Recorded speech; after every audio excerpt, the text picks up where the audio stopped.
Hey everybody, I'm Marc Dunham, chef for the Atherton Hotel and Ranchers Club. Now, I don't know about you, but when I was growing up, I had a hard time eating a lot of vegetables. Bless her heart, my mom tried her best, but she was busy. She could burn salad. That's how bad the vegetables were. I apologize, Mom, if you're watching this, but it's the truth. They were mushy and overcooked, and then when we go to restaurants, they'd be the same way. They'd be that bowl of the collage of steamed vegetables, the carrots with the ribbons and the broccoli that was overcooked, and it didn't make me want to eat vegetables at all.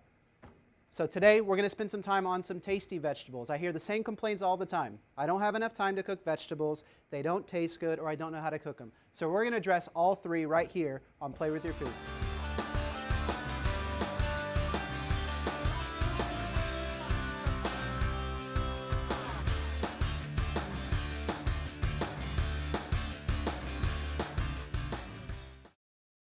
All right, we're back, everybody. We're standing in the Basic Food Lab in the Hotel of Restaurant Administration here on OSU, and I've got Sarah Bradley with me today. Hi. A recent graduate of the HRAD program and our new catering coordinator at the Atherton Hotel. How are you doing? I'm doing great. How are you? Good. Good. So, were vegetables as bad for you growing up as they were for me? You know, I enjoyed eating the vegetables that my mom made, but we didn't have a lot of variety, so I don't really know how to make more than just potatoes, corn, green beans, and I struggle with finding ways to prepare them and making them taste good while also keeping them healthy. So well, that's a good point. Yeah, I don't want to bang health over people's heads. Sorry, my nutrition friends. But a lot of the reason why people don't eat vegetables, I think, is because they don't taste good. If they taste good and they're good for you, then you're more likely to eat them. So let's address the core issue of making vegetables taste good today. So we've got 3 dishes that we'd like to work on. Carrots, very basic, green beans, and asparagus. But we're going to do a couple of different things, and you're going to cook them to prove that even if you're an amateur cook and a new wife, so I'm sure you're in the same boat as a lot of people trying to make food for people at home, that you can do this really quickly and it doesn't have to be a huge issue. So we're going to start. I'm going to get you to peel this carrot, and we're going to talk about what we're doing here. So the whole point of today is to talk about vegetables and to possibly get a system going where we're batch cooking, and we do that in the restaurant a lot. We get stuff together and we cook it in advance so that when restaurant time comes around and somebody orders something, it's a little bit quicker to get it on the plate and get it out. Well, you can do this the same way at home if you've got some time on Sundays. So just cut little coins out of that carrot. And all you can see is she just peeled it. She's just going to cut 1/4 to 1/2 inch pieces of carrot. And you can cut whatever kind of size you want. This is just an easy way to do it, and it'll taste the same. So when you get the carrots cut, we're going to go ahead and boil these off. Make sure that, like when we talked about the rice, that you get some salt in the water that you're cooking them in, because that's going to be one of the only points that you get salt actually inside the vegetable and not on the outside of the vegetable. Good. I'm going to scoop these up. All right, so there's the first vegetable. You can see that took her just a couple of minutes. Now, obviously, if you have more carrots, it's going to take you a little bit longer. Let's work on the green beans now. Okay. All right, so you're just going to take those tops and trim them off, and then we're going to get those going in the front portion here. Now, what you're looking for with green beans in terms of cooking temperature and time is you just want to make sure that they're tender, and the easiest way to do that is to taste them. And again, we've got some salt that we just put in the water. You'll notice that the color of these green beans, they're green, but they're not quite bright green. So we pop them in the water, and the boiling of the vegetable, especially in green vegetables, is going to make them brighter because all the chlorophyll comes out and makes them brighter. Okay. So we're going to let these simmer for about 1 to 2 minutes. What do you think the easiest way to check and see if they're done? Taste it. Exactly. It's common sense. Just grab one and taste it. If it tastes good, then you're good. Okay.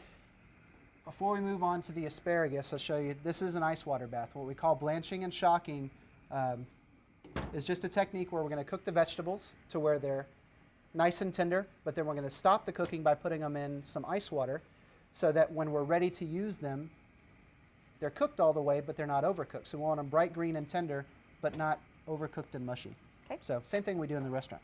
Okay. All right, so the asparagus, just trim off the bottom ends because asparagus at the bottom portion tends to be a little bit woody. Trim off about another 1/2 inch. Those look like those might be. All right, so we've got those ready. As soon as these green beans are done, we're going to pop these out and put them in the boiling water.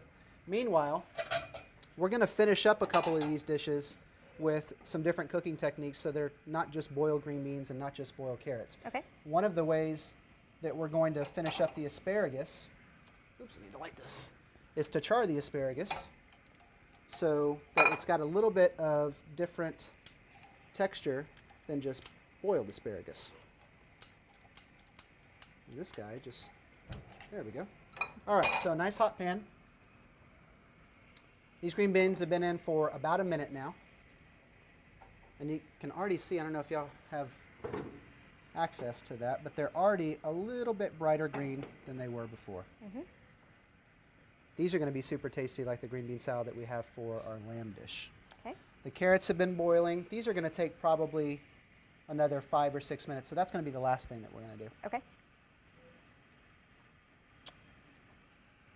Okay, so these green beans, again, you don't want them overcooked but tender. So these have been in for about a minute and a half. All you have to do is taste one and see if you want them cooked more. And if you want them cooked more, you just leave them in. But this is really a judgment call. A lot of people like texture on their green beans. A lot of people like them cooked. I knew a chef that he had to have his green beans cooked like his grandma cooked them, and they were cooked and cooked and cooked until they were brown. I don't necessarily love them that way, but that's the way he liked to do them. What do you think? I think they're good. Okay, so out of the water into the cold water. See how much brighter green they are instead of kind of brownish? Into the cold ice water bath. That stops them from cooking. And in we go with the asparagus. It's going to happen the same way with the asparagus. The asparagus is going to turn a little bit brighter green. And with asparagus, it's kind of the same thing. It's kind of a judgment call, whether it's a minute, minute and a half, or 2 minutes. I generally take it a minute and a half to 2 minutes. Okay. All right, so while our pan is getting hot, ready for the asparagus, you only want to keep your green beans in the ice water just long enough to cool them down. They're still a little bit warm. Meanwhile, why don't you chop the mint that we have here and the parsley that we have. Okay.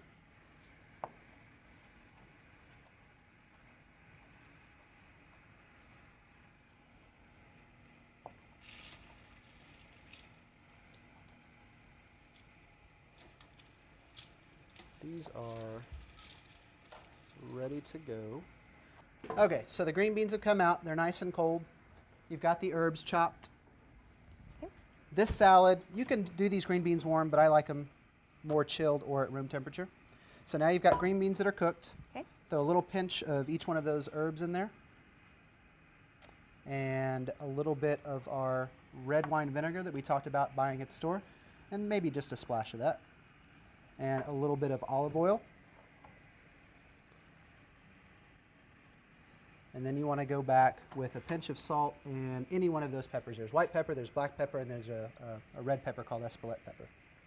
It's really up to you. It doesn't make too much difference. And you just get in there with your hand and mix it all up. And again, if you like this warmed, you can always pull them out of the water and do this directly into the bowl with olive oil and vinegar. And you can just put those right there on the plate. You're done with your first one. Okay. Pan is really hot. You can see the heat coming off of it. So out comes the asparagus that's nice and tender. And into the pan. You can see it's nice and hot, so we're going to put a little bit of oil in here, and you got to be careful with.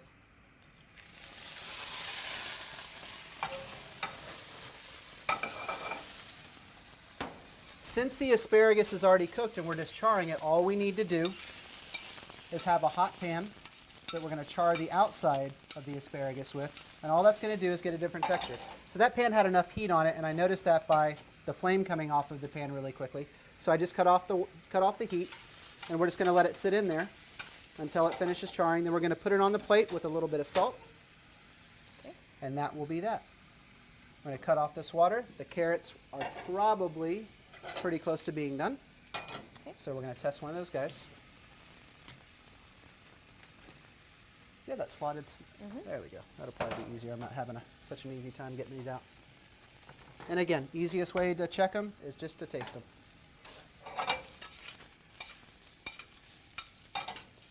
Good? Perfect. Okay, so we're going to get this pan warm, and the carrots are going to come out of the pan, and we're just going to use this bowl here as a draining.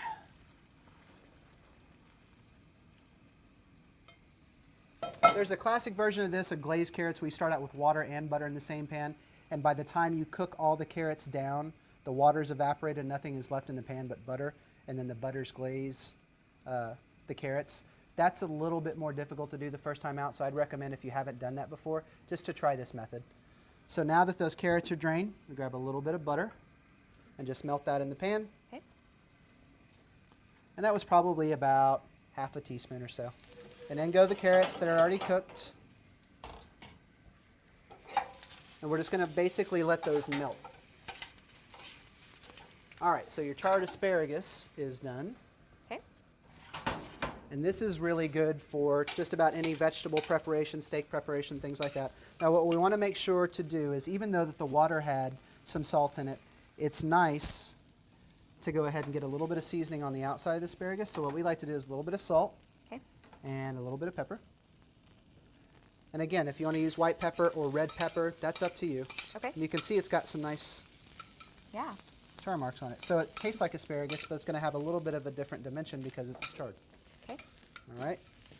There goes charred asparagus. We also like to pour a little bit of extra virgin olive oil on there as well. So if you'll grab a little bit of that and just pour a little extra on there. That one right there.